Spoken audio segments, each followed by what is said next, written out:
Como dixo Pablo Neruda, es la hora de partir, la dura e fría hora que la noche sujeta a todo horario. Toda a xente que me coñece sabe que non acostumo a facer as miñas intervencións públicas en base a un texto escrito. É esta a primeira vez en 17 anos que o fago nun pleno da corporación.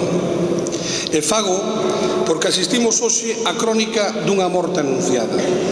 Sei de antemán, todos sabedes de antemán o que se vai alegar, o que van a alegar estas 7 persoas, como eles se autodenominan, para censurarme e arrebatarme a alcaldía de Cee. 7 persoas como 7 colores ten o arco da vella, todos distintos como as súas propias ideologías.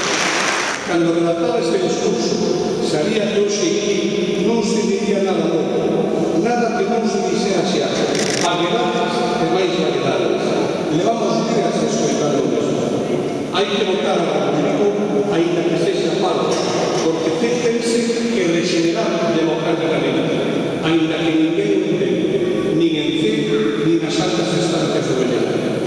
Seu portavoz nacional, Miguel Vázquez, dicía en 4 días que houve eleccións fai ben pouco e os electores de Cee tomaron unha decisión e haberá moitas saídas para esta situación, pero na nosa opinión dubidamos de que a regeneración pase por este tipo de alianzas con o PP en menos neste momento.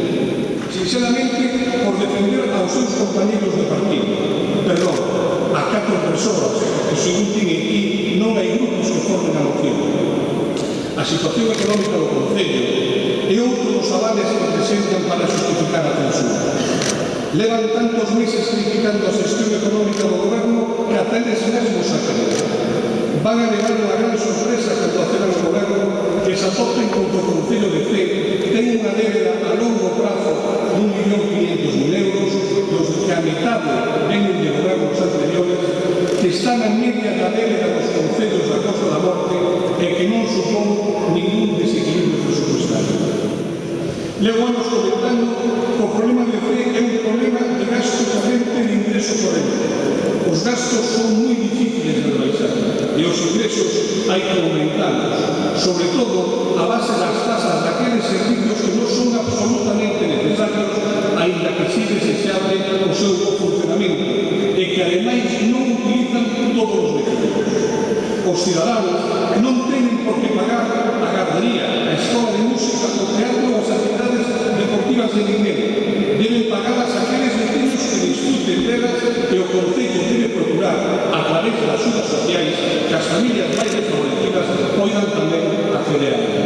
Dona Zaira Rodríguez sabe que volvín a requerir a súa presenza na alcaldía para intentar sacar adiante unha reforma puntual na normativa na que se poidera facer unha nova gasolinera ao lado da Opel, ao outro lado da estrada que sube cara ás Arias.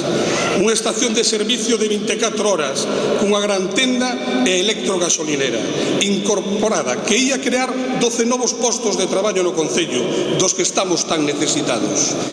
Don Daniel Oca, que me considera megalómano e egocéntrico, bagatelas do carácter dos que somos pequenos e queremos que se fixen en nós, afirmou que eu insultaba e calumniaba e gustaríame saber onde e cando, porque o que chamou mafiosos aos independentes foi vostede, noutros medios de comunicación.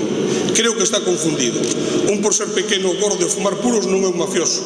Mafioso é o que consume sustancias que sustentan e permiten que a súa actitude que existan esas mafias. Outro punto.